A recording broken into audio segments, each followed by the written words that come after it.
It's a real honor to be here and to meet with Simi. I've met, as was mentioned, with your association up in Washington recently.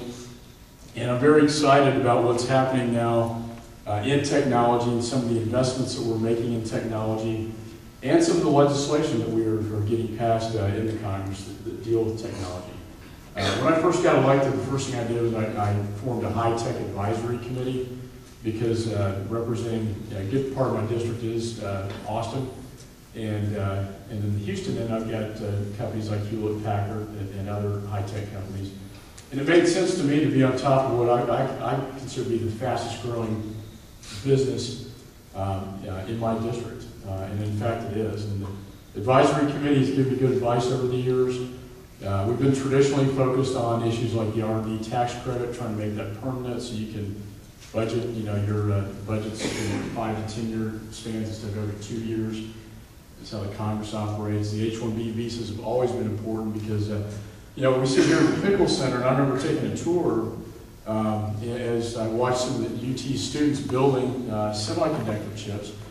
And I said, well, where are they from? Well, they're mainly from China, from Asia. What's going to happen to them after they graduate? Well, they're going to have to go back. And it blew me away. I didn't understand why, after we invest in train and educate these valuable resources to this country, why we have to lose that only to go back to our competitor. So lifting the H-1B visa cap for me is kind of a no-brainer. It gets politically charged in some circles, but I hope we can continue that. Another issue that's, I think, really big with, and this may be for the larger tech companies, is the repatriation issue. We met with Michael Dell. He came up when the stimulus bill was being debated and talked about the idea, look, I have a lot of offshore assets I'd be very, very happy to bring back and invest in the United States, but I can't afford to do that if you're going to penalize me and charge me 35% tax on that. And if you could lower that to, say, 5%, it would really transform offshore assets coming into the country. Unfortunately, the president has proposed really doing just the opposite, and that is putting the 35% corporate business tax rate, which is the second highest in the world, and then transplanting that to overseas operations with American companies. I'm concerned that's going to have the opposite intended effect, and it's going to push more companies out of the United States, where it'll be easier to do business out of this country and incorporate companies offshore. And that's not what we want in the United States. We want to create a friendly environment for business, not a punishing environment. When it comes to green technology, and I think this is kind of my mantra as well, and Dan, it's good to see you out there. But the transformation really from semiconductor to really photovoltaics, in this case, green technology, to solar. Austin is, I think, uniquely qualified to, and has been the leader in the nation, but is uniquely qualified to really be the leader when it comes to solar energy and green technology and green energy. The partnership, as we stand here in the Pickle Center, named after my predecessor, but as we stand here at the University of Texas, the great unique partnership between UT, Austin Energy, and Semitech to move a lot of this forward, to me is very visionary and very exciting. Dan and I have been working on a project, consortium, if you will, for smart grid technology. Austin Energy has one of the first prototypes in the nation for that. The idea of a smart grid is to use technology to make it more efficient, so that you don't have energy burning during certain hours. Coffee pots turn off. You have smart meters, so you know how much you're consuming.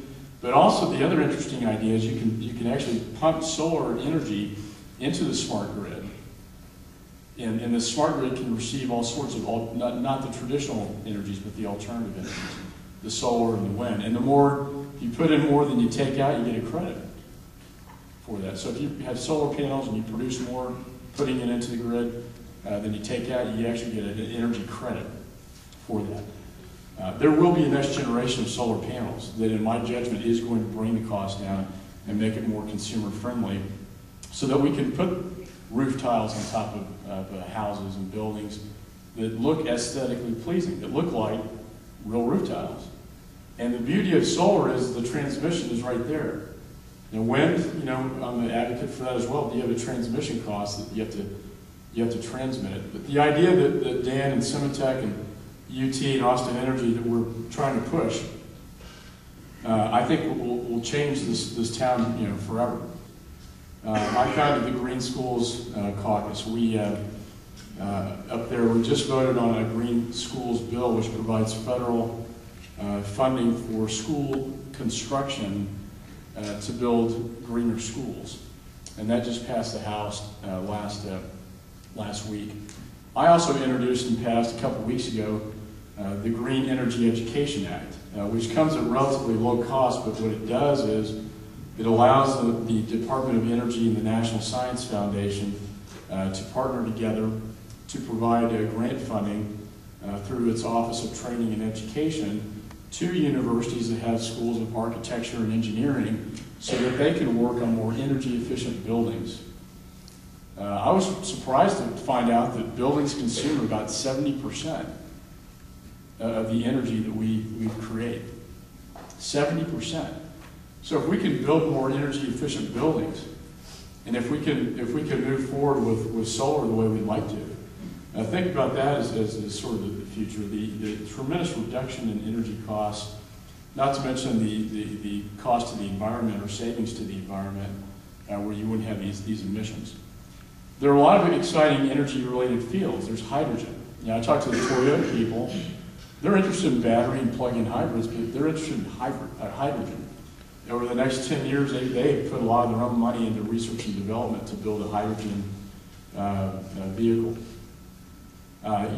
There's a clean coal technology, which I think isn't given a fair shake that we should be looking at in this country. We have a lot of coal, in this country.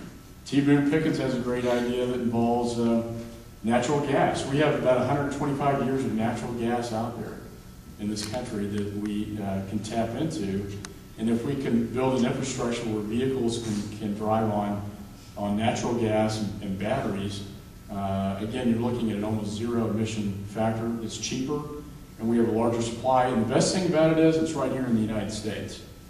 It's not somewhere else. It's not overseas. It's not in the Middle East. It is there, but we have plenty here.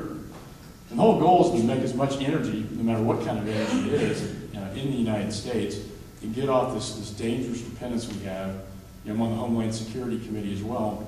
Very dangerous dependence that we have on foreign energy.